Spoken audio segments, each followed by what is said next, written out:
Hi விவாஸ். இப்போ அருணா சமையலறையில் பரண்டையை வச்சு நம்ம ஊறுகாய், பொடி, தொக்கு எல்லாம் பண்ணலாம். ரொம்ப பிஞ்சு பிரண்டையாக இருக்குது, ரொம்ப நன்னா இருக்குது பிரண்டை. இதை வச்சு நம்ம செஞ்சோம்னாக்க நம்ம உடம்புல இருக்கிற எலும்புகளுக்கெல்லாம் ரொம்ப ரொம்ப நல்லது. அவாவா டேஸ்ட் படி இதை சாப்பிடலாம். பிரண்டை தொக்காவும் சாப்பிடலாம், அது சாதத்துக்கும் போட்டு சாப்பிடலாம், டிஃபனுக்கெல்லாமும் தொட்டுன்னு சாப்பிடலாம். ரொம்ப நல்லாயிருக்கும். ரொம்ப நல்லா இருக்குது. பிரண்டை பிஞ்சாக இருக்குது.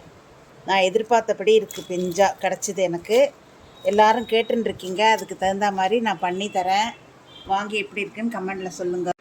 இப்போ பிரண்டை தொக்கு ரெடி ஆகிடுது. இதுக்கு முழுக்க முழுக்க செக்கு நல்லெண்ணெய் தான் நாங்கள் செஞ்சுருக்கோம். இது கிட்டத்தட்ட 2 கிலோ எண்ணெய் ஆயிருக்கு. மொத்தம் 5 கிலோ காணும் பிரண்டை தொக்கு இருக்குது. ரெடி ஸ்டாக்கில் அவைலபிளாக இருக்குது. உடனே நீங்கள் ஆர்டர் புக் பண்ணிக்கோங்க. ஆர்டர் புக் பண்ண இடத்துக்கு மேலே தெரியிற வாட்ஸ்அப் நம்பருக்கு மெசேஜ் அனுப்புங்க.